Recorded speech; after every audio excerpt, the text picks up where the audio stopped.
was awesome. You know you're at a community conference when something like that happens. Thank you.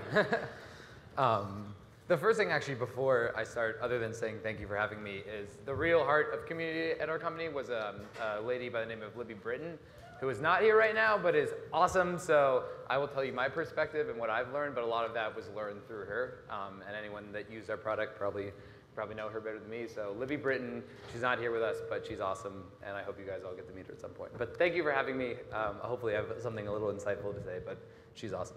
I can vouch for that. Libby is, in fact, awesome. Cool. Well, why don't you just tell us a little bit about Branch and kind of what inspired you to start it in the first place? Yeah, sure. So I was not actually one of the people that knew I wanted to go into tech or start a company. I'm really, I'm most passionate about current events and public policy and spent time interning for my senator. And one thing that I realized is that when I was in DC interning for my senator, oftentimes a senator would come in with a different perspective and lecture to the interns.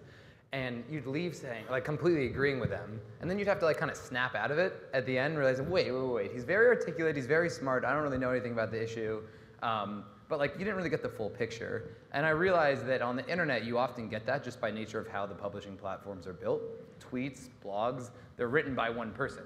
So you can't, just by design, you can't get more than one perspective. So my co-founder and I thought, wouldn't it be great if there was a publishing platform that was all about getting multiple voices on a single opinion? And so that was the initial concept, which was called Roundtable, which morphed into Branch, which was let's have these conversations about a topic where the whole point is the conversation, not an afterthought that's at the very bottom that's nice if it happens. What if the conversation was the content?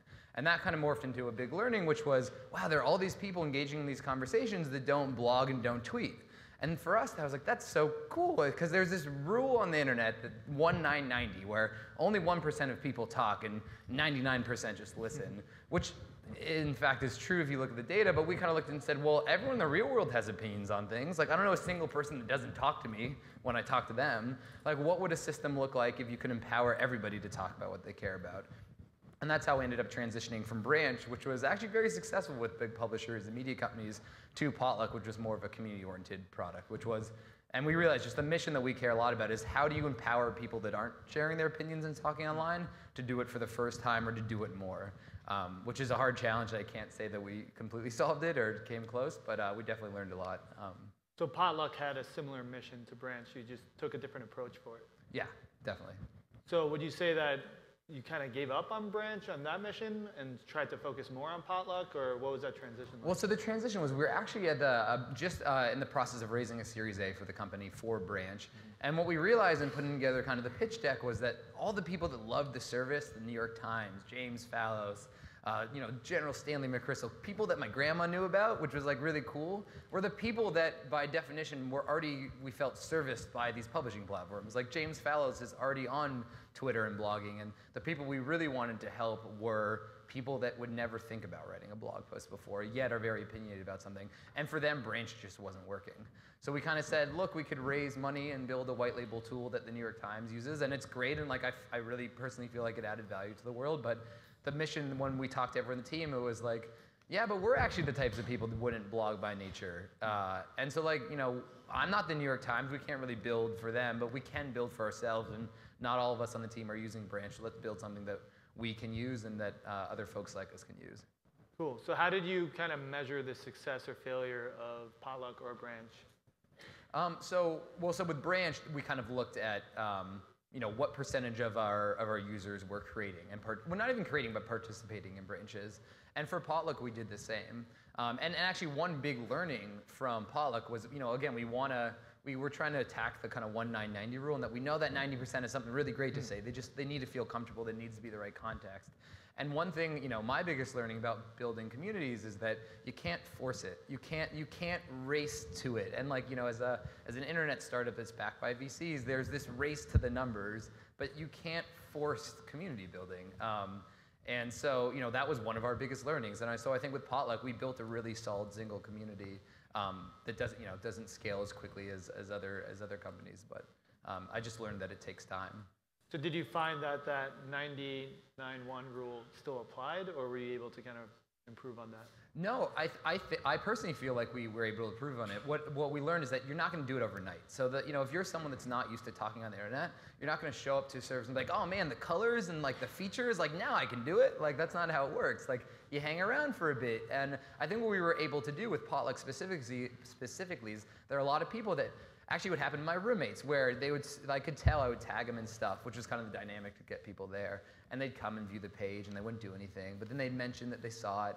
And then they'd start hearting stuff, which is kind of our equivalent of a like.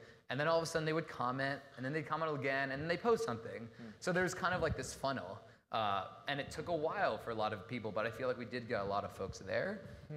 Again, it's just, it takes time for people to become, I mean, think about it for me, because I don't have a tech background, and I was a sociology major in college, I really like thinking about like real world spaces and how they translate to online. So think about a party, right? You go to a party, most people don't walk in the door of a party with people they don't know and go, hey, what's up, guys? And you kind of mingle, you head to the bar, you get a drink, you sip, you walk around the circles, and eventually you find your crew, and eventually, hopefully, you make some new friends and you talk a lot, but it takes 30 minutes, an hour. Maybe you don't do it at that party. And I think the same is true online, at least in my opinion. So over time, people started to become more engaged. I think a lot of the people in this audience always are kind of one of their goals is to get the lurkers to be more active and get people to contribute. Were there any specific things that you guys tried and failed or succeeded with that increased engagement? I think one kind of like higher level learning is like you can't we really found that like red herrings in products, like when you tell someone to do something, like it'll either be really forced or they won't do it. But if you design a system in which it will serendipitously happen, and it's not told that that's what's going to happen and should happen, it happens. And so to not be so vague and broad, but what we really wanted was like, for a lot of us, the internet has always been a place where we've talked to people we know in the real world. Like growing up, with Facebook, we've always talked to our friends on the internet. But any early internet user, like the whole point of the internet is there are like billions of people on it. Like you can finally talk to people that didn't go to your high school and that share your interest in anime or whatever it is. Like, but a lot of people forget that, and like that's been lost a lot in a lot of new social products. We're like, we want to build somewhere where you can meet new people. The problem is nobody is the type that's going to volunteer like, I want to make new friends. It's just like not something that people want to do, even though it's just kind of human nature. Of course you want to meet interesting new people. So with Potluck, you joined it, and it looked like any other social network. There's a feed of content, you see your friends, you heart stuff, you comment. What we did differently, but only subtly, was the fan out of stuff you see was friends of friends. And when there was someone you didn't know, it said, David, friend of Josh Miller. And so what ended up happening is you ended up meeting new people, which was the goal, but we didn't call Potluck the social network where you make new friends. That was just something that by design was part of the system. And so last night I went to a concert with a friend, Colette, that I met on Potluck, and that was like a friend of a friend of a friend. And it didn't happen overnight, and I didn't like do some like swipe to the left or right, and it was like, boom, you're matched. It was like you just like kind of casually saw her name and chatted, and like, many, many months later, I'm in San Francisco and we hang out. Granted, that was just personal friends, but yeah, it's the sort of thing where we'd been like, hey, you come to Potluck to make new friends. Like, I don't think that would have worked.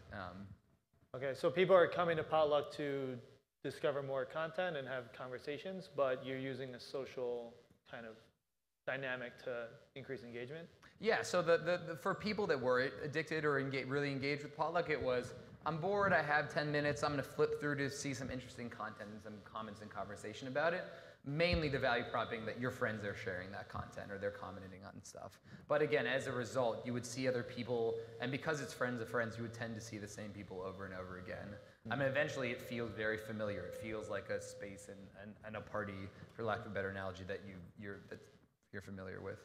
Cool. I remember you guys tested branch groups for a while, and that was essentially a community within branch where a community leader can create their own group and have really targeted conversations around it. Can you tell us a little bit more about, like, did that work, did it fail, and what you learned from that? Yeah, so I think that we learned a lot from it. Again, the goal was kind of like, forums were this really cool part of the internet, and for anyone that was part of one or still part of one, they check it just as much as Facebook. They love it. It's their community. It's their people. It's awesome. And but most people on the internet today haven't had that experience. How do we bring it to them? And so that was kind of the goal with branch groups. And what we learned, and my biggest learning, and we'll be doing stuff at Facebook kind of in that same broad vein, is that the thing that I learned is like it's all about the administrator and the single person or people behind it that really want that thing to happen. So the successful branch groups, it wasn't the features we built, there was someone like you that got all of these people together because they really wanted it to happen, and that's what makes communities work. And so if I were to, what we try to do is we try to build these very simple tools that the 99% could use because they all should be doing it, instead of saying, wait, in the real world, not everyone hosts parties. There are these types of people that you just always go to dinner at their house, and they always have cool people over. And if and when I do it again, I want to focus on building tools that make their lives easier, that make your lives easier, not on everyone should be a community manager, everybody should host a forum, and instead finding the people that are really good at it and really enjoy it, and making their lives easier, making that process better. And that's not what we did with branch groups, and the branch groups that were successful, again, it wasn't because we did anything, it's because there were really special people behind them. Interesting. So if you're building a community-focused product, it's tempting to want to like encourage every single user to be a community builder or interact with each other. Right. But if you identify the actual community builders within that user base and empower them. Yeah, and even more specific, like the different audiences. So there, we wanted to group everyone into the 99%. Or like, there are people and they use products, but they're the types of people that like to organize. They're types of people that like to talk. They're types of people that like to tell their friends and bring them along. They're types of people that just like to, thoughtfully watch. And thinking about what can I build for each for each group of people is important. Personally, I think obviously the organizer is the most important, but Facebook sees this with photos. So if you look at like big circles of photos on Facebook, like the vast majority of people just look at photos, and then like a smaller chunk upload photos, and this tiny minuscule percentage tag photos.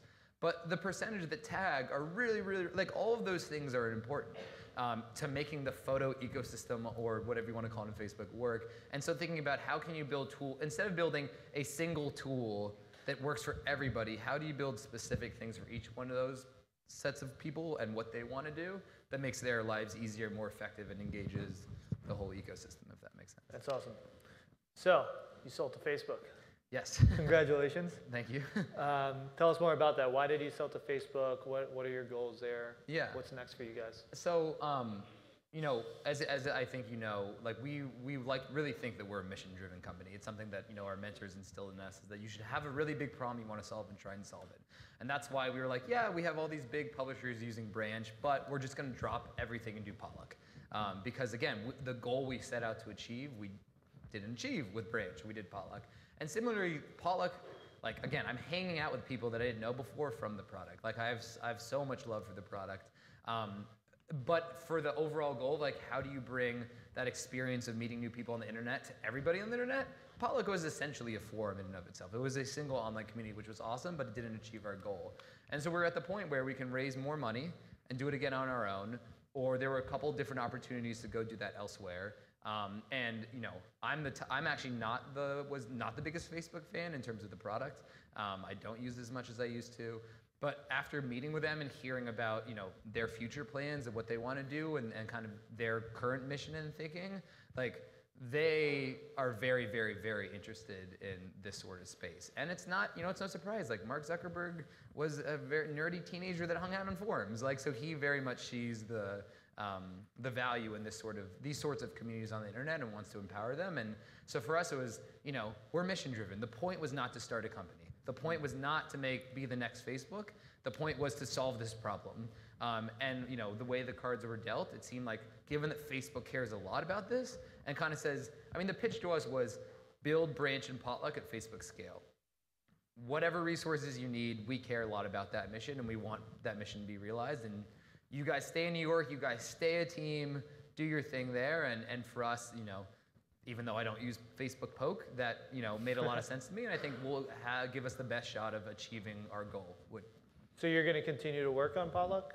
We will not continue to work on Potluck and Branch. It will be the same sort of mission. How do you get people to talk about the things they care about with people they didn't know before on the internet?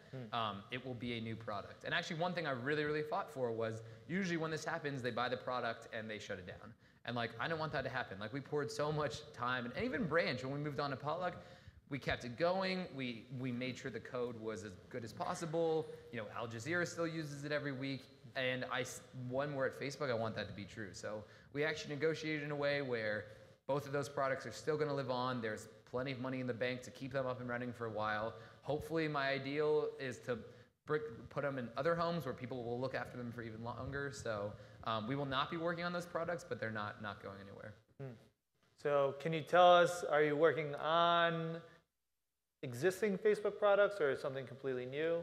Okay, I just started, so I don't really know the comms policy stuff yet. But let's see. All right. Well, I think what I can definitely say is, I mean, because it's no secret, like we're working on the thing we care about, cool. Which is, I think you're probably tired of me talking about it, but we're working on that, and it will be different. It will not be Facebook, or like will not be within the core Facebook product.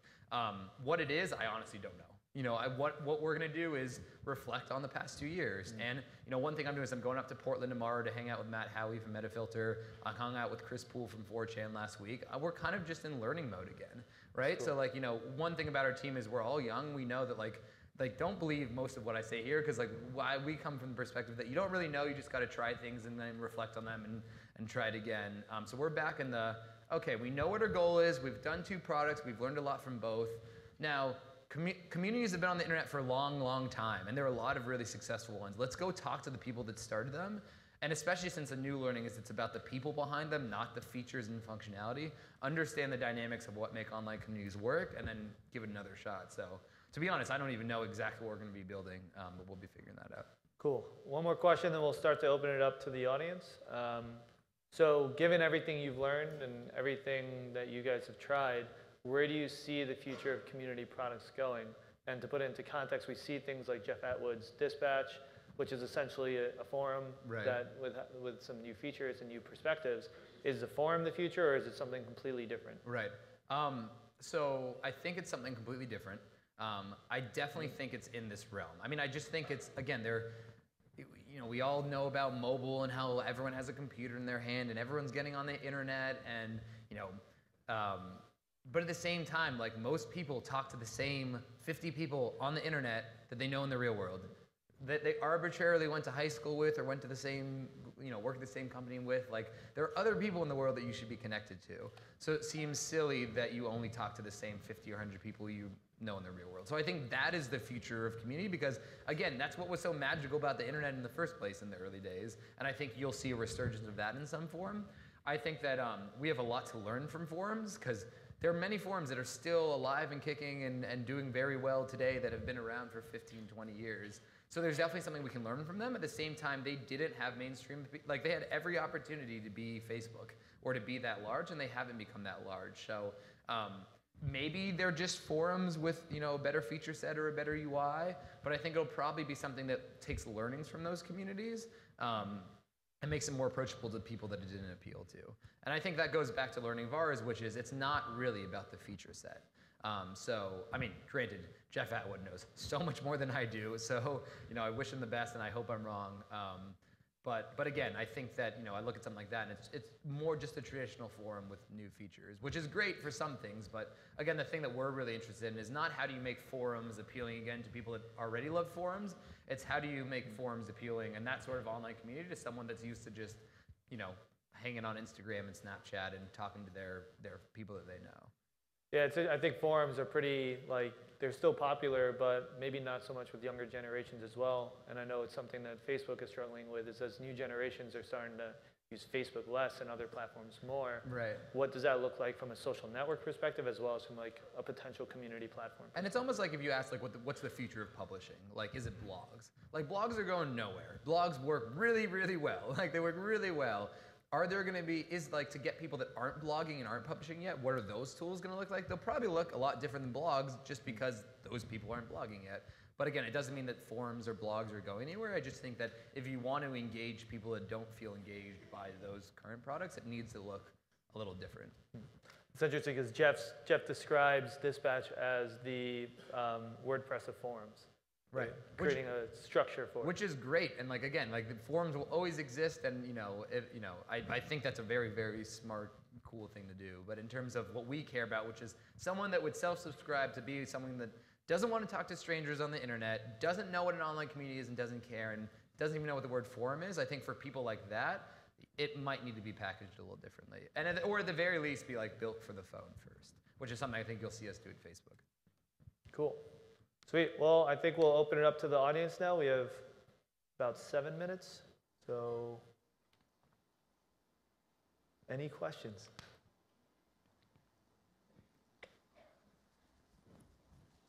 I was told I should repeat them. You should repeat them?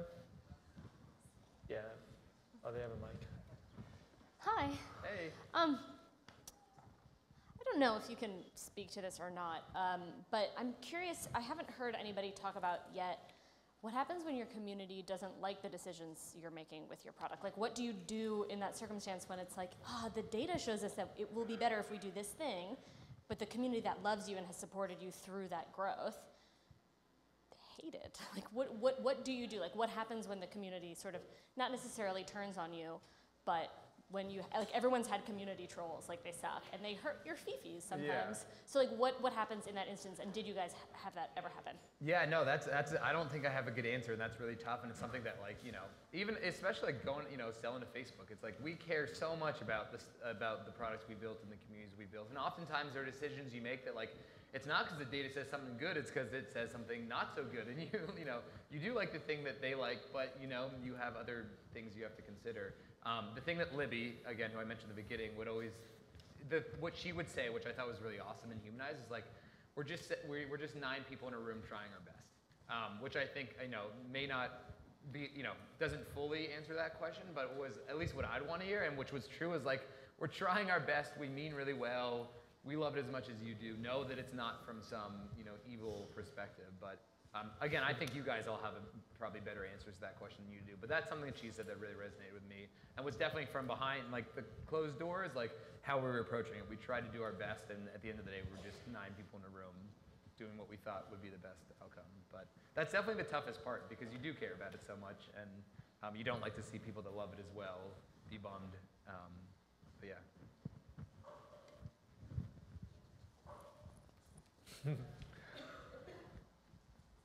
Send him running. Hi, thanks for coming today. Yeah, thanks for having me.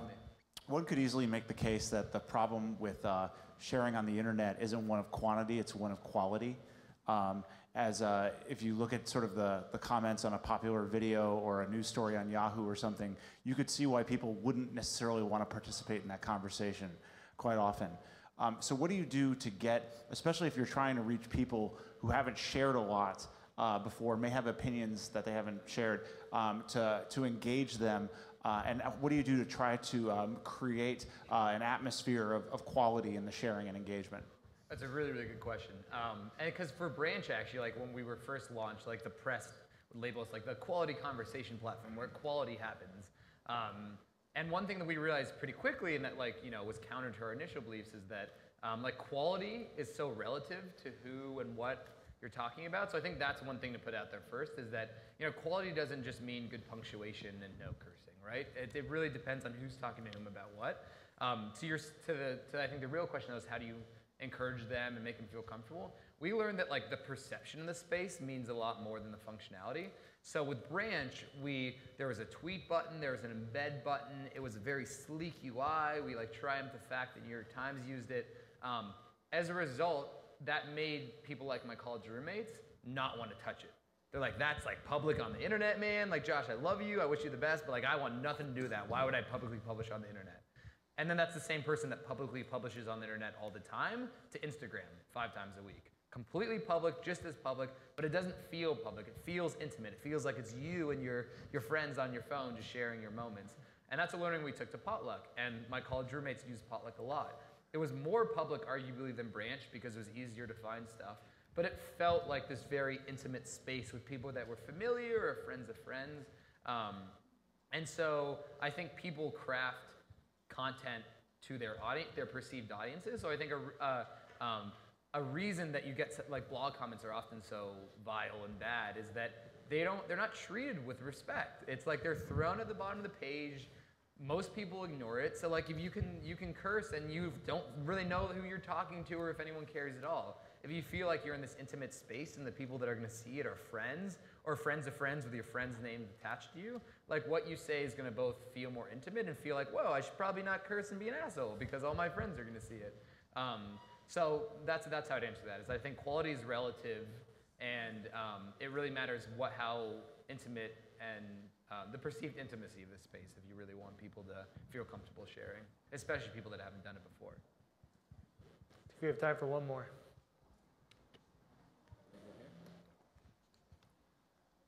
Thanks for running around. Send David running. Yeah. You're doing great, David. Yeah, thank you. Hey, so you spoke earlier about utilizing social dynamics to basically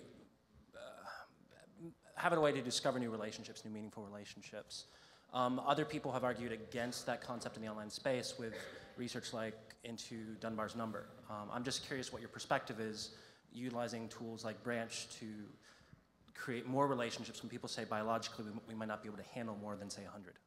Yeah, I definitely can't argue with science, so I think that's the first thing. I would just say that, when I'm only have the anecdote of myself. When I think about my relationships, I wouldn't say that I actually have 100 or even more, 30 really close friends. So I'm not exactly sure what the question was, but I definitely, for me, one problem that I have not solved yet with Branch or Potluck that I really just want for myself is like I love urban planning because my godfather happened to be an urban planner, so I was raised just kind of a nerd on urban planning policy. And not surprisingly, none of my friends care about it, and no one I went to college with cares about it or work with or anyone I've met. And I really just want to find someone that I can talk about that stuff with and share that interest. So I may have 150, I think for everyone has something like that where, they love their friends, they have a lot of friends, they don't even have enough time to see the people they want to see. That's definitely true. Separately, I think that everybody has some aspect of them that isn't completely fulfilled by the people they know, not because their friends aren't lovely, but just because not everyone likes urban planning policy. And I think that everyone has an equivalent, and that's the sort of thing that we want to enable. Is I want to find other urban planning weirdos out there. And I think similarly, everyone has an interest like that. Are there any urban planning weirdos in the crowd? Yes. Nice. There we go. Yeah. And so, sorry, the last thing I'd say, and I think one thing that, if we could bring to Facebook. Oh, the other thing is my one goal for being at Facebook is I want them to hire their first community manager for our product. So I'm not saying that just for this audience. I would love for that to happen. You hear that? They're hiring. Yeah. But I think that it's actually, I think if you look at it, I bet you a lot of people that I'm friends with on Facebook and actually kind of know in the real world do like things like urban planning. They're just not the spaces where you feel comfortable to put your true self forward often, right? If you're publishing to 800 people, like you're not going to publish about urban planning because 400 people at least don't like it. So I think, one thing I've learned too is that it may not be that I need to meet complete strangers, but you need to create situations where people feel like they can really be their authentic selves and put the other facets of themselves forward that may not be popular with all their friends, but really represent a true part of who they are. So that's something I want to do at Facebook, and I think is another one of our learnings, that it may not be that your friends don't do it, but maybe there are parts of them that you don't fully know because you don't always want to tweet it out or post it to Facebook to everyone you know. Snapchat. Yeah. Yeah. All right, thanks so much, Josh. Thanks. Thanks a lot.